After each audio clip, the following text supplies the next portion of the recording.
Donc bonjour, moi c'est Raphaël Bellec.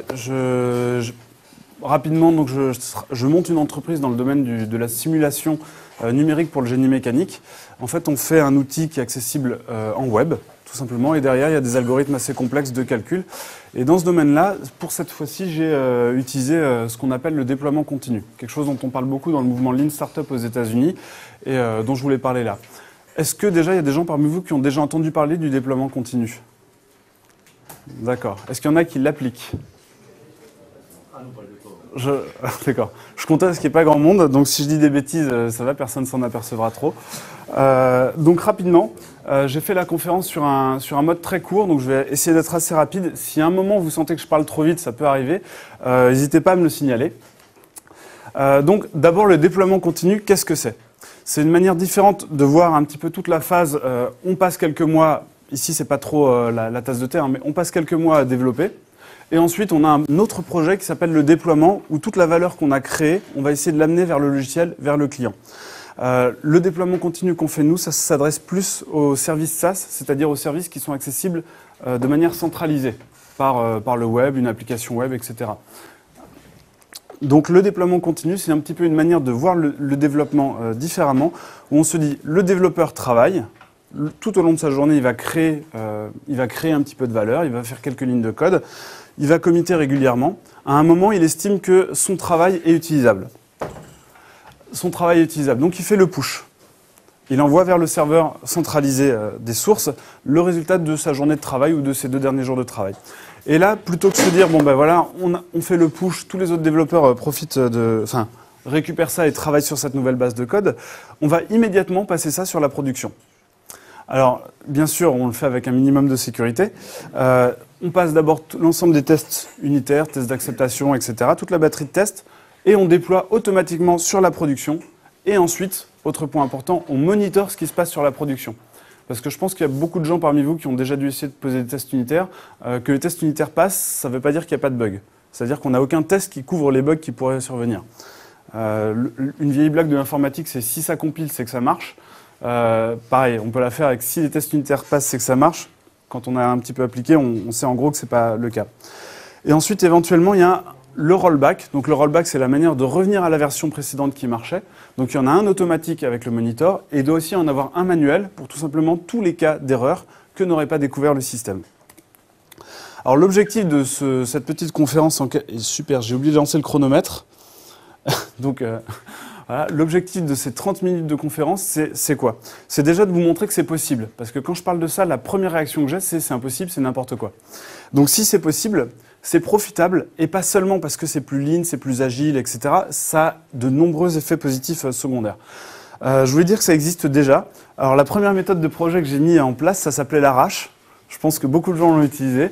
Je l'ai essayé dans divers cas, c'est-à-dire qu'on commençait en waterfall, on finissait à l'arrache. On commençait en agile, on finissait à l'arrache. Et à l'arrache, on faisait aussi du déploiement continu, puisqu'on patchait directement les serveurs de production. Voilà. Et je racontais des cas, hein, mais ça nous est arrivé. On avait 8 serveurs, on en patchait 7. Donc des clients nous disaient que ça ne marchait pas. Nous, on ne l'avait jamais vu. Parce qu'on avait notre serveur sur lequel on testait tout et on ne testait jamais sur les 8. Donc on l'a fait, ce genre de choses. Hein. C'était il y a assez longtemps. Après, la notion de qualité est arrivée, c'est un petit peu imposé d'elle-même. Voilà, ça existe déjà de manière un petit peu plus élaborée. Flickr, par exemple. Donc beaucoup de gens doivent connaître. C'est pas un petit site, ils ont quand même une certaine taille. Et ils déploient 3 fois par jour. IMVU, donc c'est un système de chat avec des avatars 3D. Ils ont un petit peu lancé ça avec Eric Rice, qui a pas mal lancé le mouvement Lean Startup aux États-Unis. Eux, ils déploient en continu, avec une batterie de tests qui a plus de 15 000 tests, qui tourne sur une quinzaine de machines et qui prend 45 minutes. Et ils déploient le jour même ce qui a été fait le jour même. Et ensuite, je parlerai des nombreux effets secondaires positifs. Alors, d'abord, pourquoi faire du déploiement continu ? J'ai dit ici les fausses raisons. Les fausses raisons, ça ne veut pas dire que ce sont de mauvaises raisons ou des raisons qui n'existent pas, mais c'est à mon avis pas forcément les raisons qui doivent pousser des gens à faire ça. Si ça pousse, pourquoi pas. La première, c'est plus lean, c'est plus agile. Bon, ok, très bien. C'est vrai que si c'est la mode et que ça vous pousse à faire ça, tant mieux. La deuxième, c'est après l'intégration continue, on fait quoi ? Si vous avez des gens qui sont chargés de la qualité logicielle, qui ont mis en place tout un processus d'intégration continue super et qui s'ennuient à un moment, il faut bien qu'ils fassent quelque chose. Alors pourquoi pas leur proposer d'avancer là-dessus. C'est pas forcément les raisons les plus valables, mais voilà. Ensuite, c'est le domaine le plus automatisable. Le déploiement, effectivement, c'est quelque chose qui, une fois qu'on le regarde assez objectivement, est facile à automatiser. Il faut que ça soit surveillé pour gérer les erreurs, mais c'est quand même globalement très fréquemment les mêmes types de tâches. Des migrations des données, une mise à jour du code, des tests, la validation des serveurs, le changement de la configuration, etc. Dans les fausses raisons, il y a ça impressionne les investisseurs que j'ai déjà entendu. Donc pourquoi pas après tout, hein, si vous avez besoin de ça. Et ensuite, je n'aime pas mes admin 6. Alors ça, malheureusement, vous devrez quand même les garder, puisqu'ils auront leur utilité, même si a priori, ils auront moins de travail sur le déploiement. Donc la première bonne raison, j'ai cité que celle-là pour l'instant pour faire une petite aparté là-dessus, c'est que ça permet de se focaliser sur la valeur ajoutée. Pour moi, mon principal intérêt, j'en parlerai après, c'est pas encore celui-là. Mais dans le mouvement Lean Startup aux États-Unis, le déploiement continu, c'est clairement pour eux un outil pour piloter non plus simplement le développement, etc., mais pour vraiment repenser la stratégie de création du produit vers la valeur ajoutée. J'ai mis une slide exprès, H. Moria. Je l'ai mise ici pour vous inciter à les lire, puisqu'il a fait un slideshow sur le déploiement continu qui est nettement plus complet, qui est plus long aussi. Voilà l'idée. L'idée, c'est que la valeur ajoutée, il y a deux valeurs ajoutées en fait, si on regarde bien. Il y a la valeur ajoutée pour les utilisateurs et la valeur ajoutée pour les entreprises. Pour l'entreprise, votre valeur ajoutée quand vous êtes une start-up et que vous créez un produit, c'est la connaissance de votre marché. Le retour d'expérience que vous avez, ce qui va vous permettre d'adapter, d'itérer, hein, comme on dit beaucoup en méthode agile, d'itérer sur le produit que vous allez proposer pour essayer de fitter au mieux le marché, pour essayer de capter au mieux les utilisateurs. Alors, la connaissance du marché, vous l'avez un petit peu quand vous établissez les requirements, les cahiers des charges, les backlogs, etc. Parce que là, on discute avec des gens qui représentent les clients, on discute directement avec les clients, et on commence à avoir une connaissance. Ensuite, toute la partie développement et contrôle qualité, il y a très très peu de valeur ajoutée là-dessus qui est faite. En règle générale, la seule valeur ajoutée qu'on a pendant le développement, c'est simplement que le développeur qui est en train de créer le produit, à un moment, il s'aperçoit qu'il y a quelque chose qui ne va pas du tout. C'est un petit peu comme si vous avez des maçons et à un moment, ils arrivent et disent bah là, on a construit une pièce, il n'y a pas de porte. C'est important. C'est mieux que de construire la maison en laissant les pièces sans porte. Mais ce n'est pas la valeur ajoutée réelle. C'est plutôt là où on détecte des incohérences et des problèmes. Une interface où on ne peut pas accéder à une fonction ou des choses comme ça. Et ensuite, là où on a le plus de valeur ajoutée, c'est quand on commence à avoir le retour des utilisateurs. C'est là où on confronte sa vision, qui est souvent l'objet, surtout si on est technique, l'objet de projections très personnelles, avec celle des utilisateurs qui ont leur domaine à eux. Par exemple, si vous êtes technicien et que vous faites un outil pour les commerciaux, je pense que tous ceux qui ont eu à réaliser ça ont vite vu qu'ils avaient des limites dans leur vision du métier des autres. Et donc c'est ici qu'intervient la majeure partie de la valeur ajoutée pour l'entreprise. Donc l'idée du déploiement continu, au début, c'était simplement de se dire toute cette partie-là, qui apporte peu d'informations, on va essayer de la réduire. On va essayer en fait de maximiser tous les intervalles de temps qui nous rapportent de la valeur ajoutée, aussi bien pour l'entreprise que pour le client. Typiquement, eux, dans leur entreprise, ils ne fonctionnent même plus en sprint. Ils ont leur backlog, et de toute manière, ils n'ont pas d'intervalle de 2 semaines pendant lesquelles ils ne produisent rien, puisqu'à chaque fois que quelque chose est produit, c'est poussé. Et ils sont, entre guillemets, en collaboration avec leurs utilisateurs pour obtenir des retours rapides. Donc voilà pour la partie... merci. Voilà pour la partie valeur ajoutée. Je vois que j'ai un peu plus de temps que prévu, alors je vais ralentir le débit. Pour la partie valeur ajoutée, c'est une partie très importante. Il y en a d'autres. La responsabilisation forte des équipes. C'est facile de dire, quand on est en agile, qu'il faut responsabiliser les gens, les développeurs, leur confier des responsabilités, etc. C'est assez simple de dire à quelqu'un, écoute, si tu fais ça ce matin, cet après-midi, c'est en production, il y a 5000 clients. Éventuellement, si ça plante trop longtemps, on peut afficher ton nom sur le site et tes coordonnées. Bon, il y a différentes méthodes de coercition, mais globalement, ça apporte de fait une responsabilisation forte des gens. Si, en plus, ça l'apporte à plusieurs niveaux, puisque des gens qui sont intéressés par le processus de création impliqué dans le développement, simplement leur dire tu ne vas pas travailler pendant 1 an pour faire quelque chose que personne ne verra, mais plutôt à chaque fois que tu vas faire quelque chose, ça va se voir, ça va se ressentir, que ce soit une erreur ou que ce soit quelque chose de bien. C'est assez, pour l'avoir expérimenté à titre personnel, c'est assez motivant. La diminution des coûts directs du déploiement. Forcément, si votre déploiement c'est un projet de 3 semaines avec une équipe, on réserve des nuits blanches parce qu'on sait que ça va planter, ou etc., ça disparaît. Les nuits blanches, pas forcément malheureusement, mais ça c'est ce qu'on appelle la gestion du risque après. La détection précoce d'erreurs, je pense que dans le domaine agile, tout le monde a déjà entendu parler de ça. Peut-être pas besoin d'en faire trop là-dessus. Voilà, un bug que vous trouvez plus vite, forcément, est moins coûteux à corriger. Et très fréquemment, ce sont vos utilisateurs, enfin quand vous avez une batterie de tests bien complète, déjà vous diminuez les bugs, mais très fréquemment, ce sont vos utilisateurs qui découvrent les bugs, voilà, les petits, enfin, qui ont une utilisation différente que celle que vous avez de votre propre produit. Et donc forcément, ils vont trouver des bugs là où vous ne les avez pas vus. Ensuite, diminution des efforts parallèles. C'est un terme un peu compliqué pour simplement dire que d'habitude, vous avez une version qui est en production, il y a un utilisateur qui trouve un bug qui est a priori vraiment gênant, vous allez devoir octroyer des développeurs à la résolution juste de ce bug. Si votre équipe est petite, ça veut simplement dire arrêter l'effort de développement pendant un certain temps, juste pour corriger une ancienne version. Et si votre nouvelle version a vraiment divergé, vous allez devoir répercuter ça, mais ça ne se fait pas forcément facilement. Là, c'est assez simple. C'est-à-dire qu'effectivement, les développeurs vont s'arrêter pour travailler sur la résolution de ce bug, mais sur la version courante. Et là, déjà, au niveau, si on parle en termes lean, c'est-à-dire réduire les gâchis, réduire les effets de bord qui n'amènent pas directement de la valeur ajoutée, c'est assez impressionnant à quel point vous réduisez le nombre d'efforts parallèles qui ne vont pas forcément dans la même direction d'apporter de la valeur ajoutée au code. Ensuite, le dernier, alors là, je voulais faire des petites vidéos outrageusement partisanes pour la tranquillité d'esprit. Il y en a qui ont vu ça. Moi, il m'arrive de travailler sur le flanc du Pic Saint-Loup avec mon téléphone qui fait modem 3G. Ça, je pense que je ne pourrais pas le faire si je n'étais pas tranquille d'esprit sur le fait que quand on fait quelque chose, ça marche. Ou alors si j'étais un peu plus stressé, je ne pourrais peut-être pas le faire non plus. Mais ça calme assez. Le fait est que toutes les personnes qui ont dû mettre en place une batterie de tests complète, de tests unitaires, ont déjà dû ressentir ça. C'est qu'à un moment, on a un filet de sécurité qui est impressionnant et que quand on produit du code et qu'on est habitué à voir des bugs survenir, c'est quand même nettement plus agréable de se dire « ma journée de travail est derrière moi, j'ai fait ça, tous les tests passent ». Ça ne veut pas dire qu'il n'y a pas de bug, on est conscient de ça, mais en tout cas, il n'y a rien de trop fort qui est survenu. J'ai un vrai filet de sécurité qui est là. Voilà, les nuits blanches, a priori, j'en ai pas fait d'ailleurs depuis plus d'1 an, depuis qu'on a mis ça en place. Les nuits blanches, les rollbacks du genre coucou, il faut revenir à la dernière version qu'on a faite il y a 1 mois parce que là ça marche plus du tout.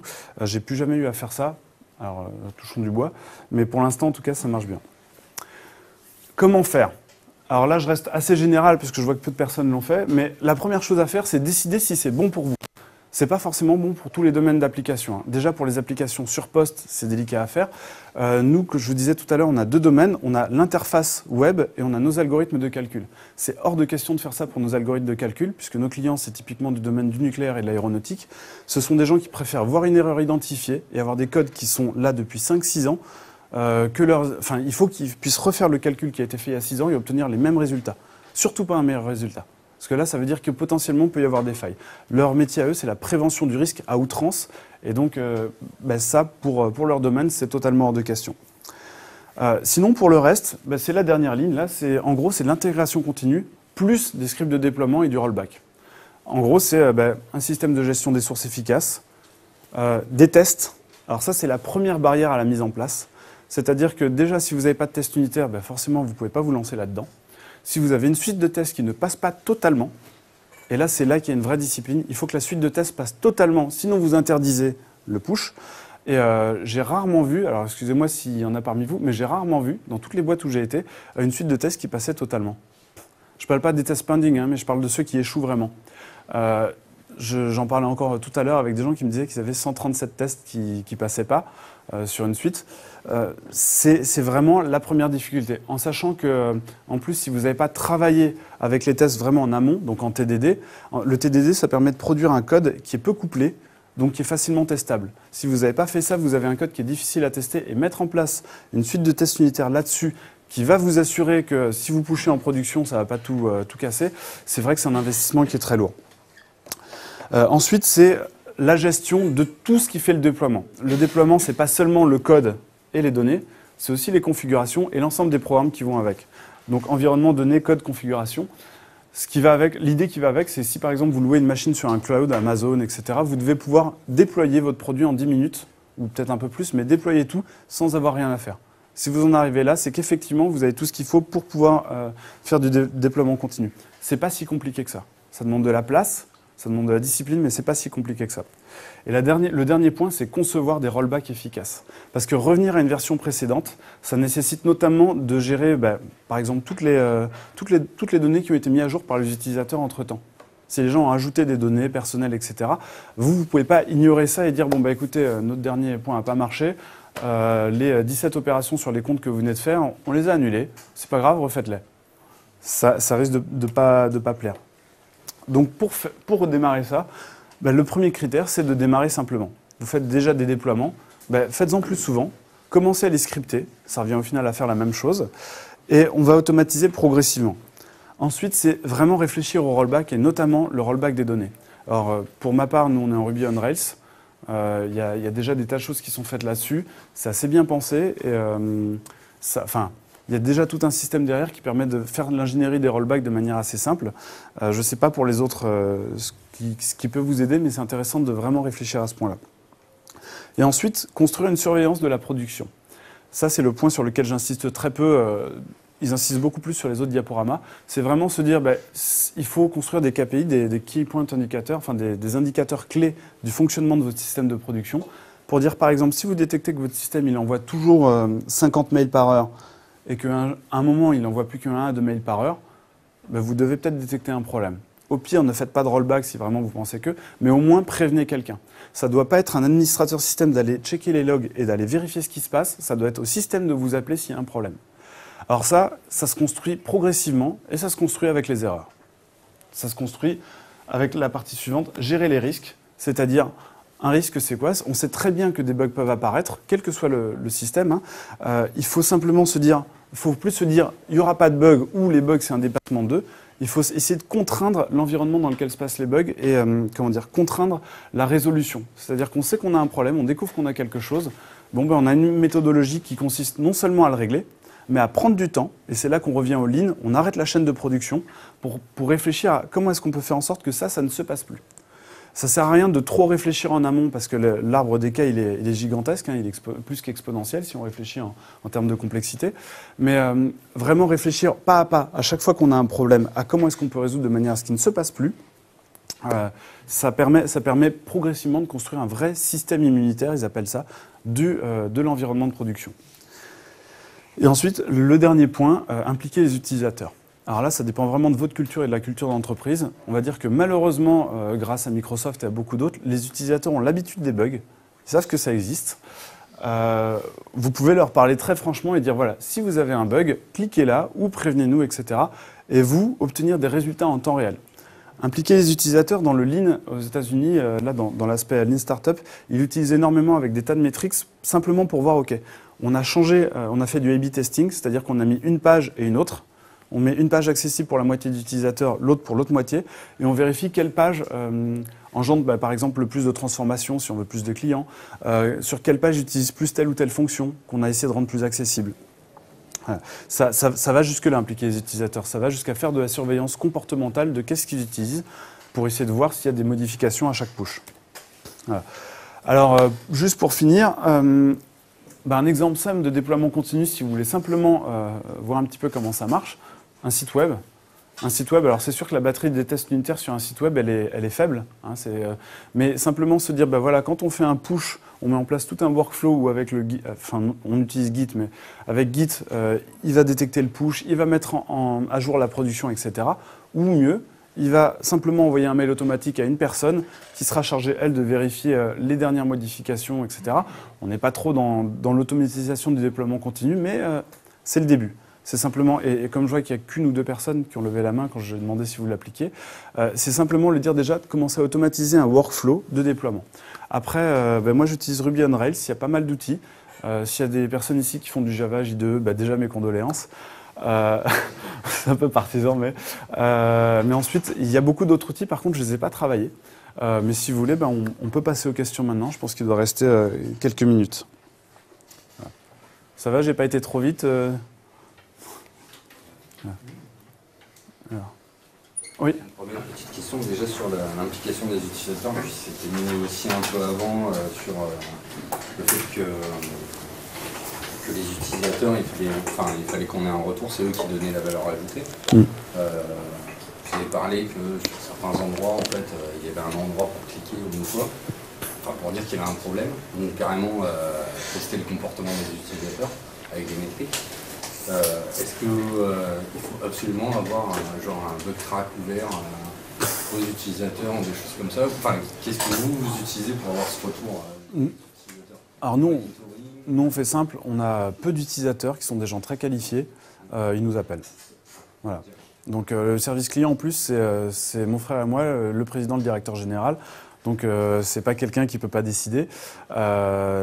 Là, il nous appelle. Ça marche aussi parce qu'on n'a pas 10 000 utilisateurs, qu'on a des utilisateurs très qualifiés. Mais c'est tout à fait faisable, hein. On n'a pas eu envie de mettre un système de tickets accessible à tous parce que c'était beaucoup de travail pour au final des gens qui très certainement ne l'auraient pas utilisé. Déjà, ils n'ont pas accès à Internet. Quand vous travaillez au CEA sur les problématiques où ils ont accès à notre truc, on leur déploie une machine chez eux. C'est du confidentiel, donc un système de tickets ouvert, ça ne va pas marcher. Mais ils nous appellent et on discute de ça directement avec eux. Pas pour la partie utilisateur. Après, c'est assez nouveau ce qu'on fait aussi, donc on a beaucoup d'autres problématiques à gérer. J'aimerais bien pouvoir faire comme IMVU et les autres, c'est-à-dire un super service où on gère tout, mais on est encore, on n'en est pas encore là. Oui. Est-ce que tu pourrais revenir sur tu as parlé de surveillance, oui. De surveillance de la production, ouais. pour alerter justement quand il y a des soucis. Est-ce que tu peux revenir dessus et donner des exemples un peu précis? Typiquement, j'en parlais par exemple pour les mails, mais vous avez un Agios ou un système de monitoring quel qu'il soit. Vous essayez de déclencher des alertes, mail, autres, si par exemple la charge des serveurs elle double d'un coup.